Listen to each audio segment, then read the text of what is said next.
আজকে আমরা এমন একটি বিষয় নিয়ে আলোচনা করব যে বিষয়টি নিয়ে সবাই চিন্তিত থাকেন। বিষয়টি হচ্ছে কৃমি। কৃমি কি? কৃমি এক ধরনের পরজীবী যেগুলো আমাদের অন্ত্রে বাস করে। আমাদের অন্ত্রে বা আমাদের দেহে বাস করেই আমাদের থেকে সুবিধা নেয়। আমাদের শরীর থেকে খাদ্য গ্রহণ করে এই কৃমি। তো কৃমি অনেক প্রকারই থাকে, প্রধানত 3 প্রকারের কৃমি দেখা যায়। 1 নম্বরে হচ্ছে গোল কৃমি। গোল কৃমি লম্বা, গোলাকার এবং সরু আকৃতির হয়।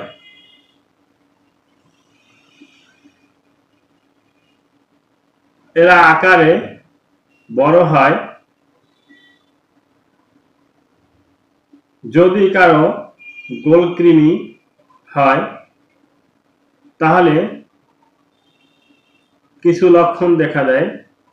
তার ভিতরে পেটে ব্যথা, ক্ষুধা মন্দা, অনেক সময় ক্ষুধা বেড়ে যায়, আবার কারো কারো সময় খাওয়ার ইচ্ছে থাকে না বা ক্ষুধা কমে যায়। কোষ্ঠকাঠিন্য হয়, অনেক সময় ডায়রিয়াও হয়।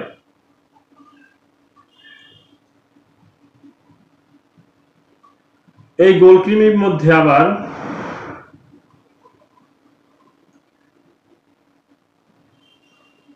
কিছু ভাগ আছে যার ভিতরে অ্যাসকারিস লুম্বিকয়েস, এগুলো আকারে বড় হয়। আরেক প্রকার আছে হুকওয়ার্ম, অর্থাৎ আমরা থেকে গুঁড়ো কৃমি বলি। এরা আমাদের শরীর থেকে রক্ত শোষণ করে।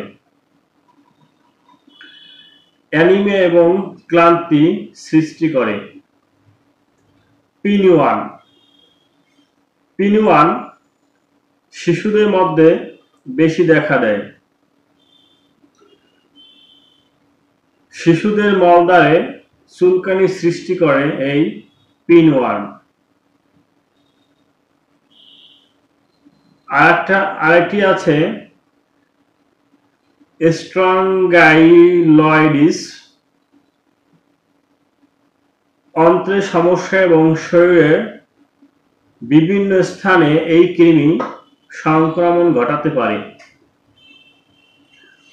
2 নম্বর হচ্ছে ফিতা কৃমি।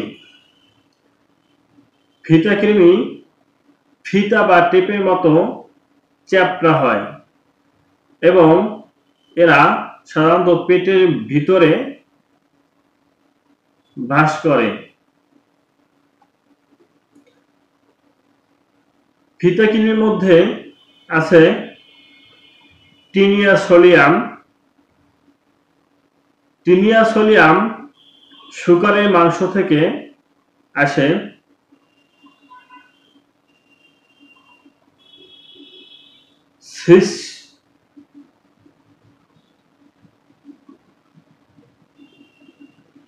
এরা মস্তিষ্ক ও মাংসপেশির সংক্রমণ ঘটাতে পারে।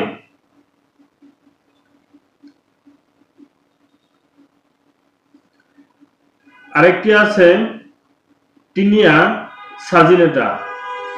টিনিয়া সাজিনেটা সাধারণত গরুর মাংস থেকে পাওয়া যায়।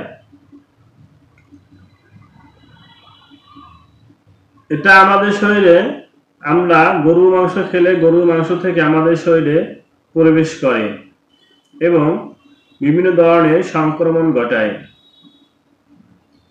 ডিফাইলোবোথ্রিয়াম ল্যাটাম। এই কৃমিগুলো কাঁচা বা অর্ধসিদ্ধ মাছ খেলে আমাদের শরীরে প্রবেশ করে। যদি কেউ কাঁচা বা অর্ধসিদ্ধ মাছ খায় তাহলে এই কৃমি আমাদের শরীরে প্রবেশ করে এবং সংক্রমণ ঘটায়। 3 নম্বরে পাতাকৃমি। পাতাকৃমির বিশেষত্ব হচ্ছে এরা ছোট এবং চ্যাপ্টা পাতাকৃতির হয়, অর্থাৎ পাতার মতো দেখতে হয়। এরা শরীরের বিভিন্ন অঙ্গে সংক্রমণ ঘটায়। উদাহরণস্বরূপ বলা যায় ফ্যাসিওলা হেপাটিকা। এই কৃমি আমাদের লিভারে সংক্রমণ ঘটায়। গবাদি পশুর কাছ থেকে আমাদের শরীরে প্রবেশ করে। স্কিস্টোসোমা রক্তকোষে সংক্রমণ ঘটায়। এটি রক্তে থাকা অন্যতম ক্ষতিকারক কৃমি। প্যারাগোনিয়াস ওয়েস্টারমানি। প্যারাগোনিয়াস ওয়েস্টারমানি এক প্রকারের কৃমি, যে কৃমি আমাদের শরীরের যে ফুসফুস থাকে, ফুসফুসে সংক্রমণ ঘটায়। কাঁচা বা অপর্যাপ্ত সিদ্ধ কাঁকড়া খেলে এই কৃমির সংক্রমণ ঘটতে পারে, অর্থাৎ এই কৃমির সংক্রমণ কাঁকড়া থেকে হয়। কৃমির প্রভাব এবং সংক্রমণ।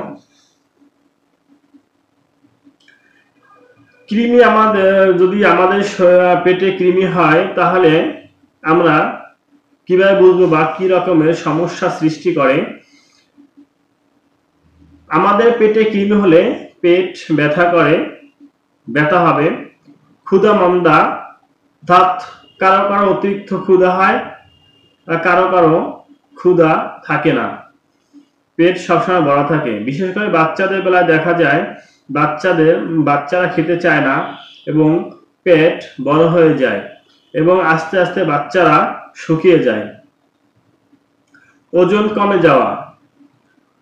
কৃমি হলে দেখা যায় অনেক সময় কোনো কারণ ছাড়াই ওজন কমে যাচ্ছে, তাহলে মনে করতে পারেন যে আপনার হয়তোবা কৃমি হয়েছে। অ্যানিমিয়া। হুকোয়ান যে আমাদের শরীরে রক্ত চুষে খায়, এই রক্ত চুষে খাওয়ার জন্য একসময় আমাদের অ্যানিমিয়া হয়, অর্থাৎ রক্ত স্বল্পতা দেখা দেয়। শারীরিক দুর্বলতা দেখা দেয়। বাচ্চাদের বা বড়দের মলদ্বারে চুলকানি হয়। অনেক সময় দেখা যায় বাচ্চারা হাত দিয়ে মলদ্বারে চুলকায়, তখন বুঝতে হবে তাদের হয়তোবা কৃমি সংক্রমণ হয়েছে। কৃমি সংক্রমণ থেকে আমরা কিভাবে রক্ষা পেতে পারি বা এই কৃমিকে আমরা প্রতিরোধ করতে পারি? কৃমিকে প্রতিরোধ করতে হলে প্রথমে আমাদের খাবারগুলো খুব ভালো করে রান্না করে খেতে হবে। কাঁচা বা অর্ধসিদ্ধ খাবার খাওয়া উচিত নয়। খালি পায়ে হাঁটা এড়িয়ে চলতে হবে। বিশেষ করে বাথরুমে গেলে খালি পায়ে বাথরুমে যাওয়া যাবে না এবং বাথরুম করার পরে সাবান দিয়ে অবশ্যই হাত ধৌত করতে হবে। সঠিক তাপমাত্রায় খাদ্য রান্না করে বা সিদ্ধ করে খেতে হবে। পরিষ্কার পরিচ্ছন্নতা বজায় রাখতে হবে। অন্যের ব্যবহৃত কাপড় পরা থেকে বিরত থাকতে হবে, কারণ যদি কোনো কৃমি আক্রান্ত ব্যক্তির কাপড় পরেন তাহলে ওই কাপড়ের সাথে কৃমির ডিম যদি থাকে তাহলে আপনার শরীরেও কৃমি প্রবেশ করার সম্ভাবনা আছে।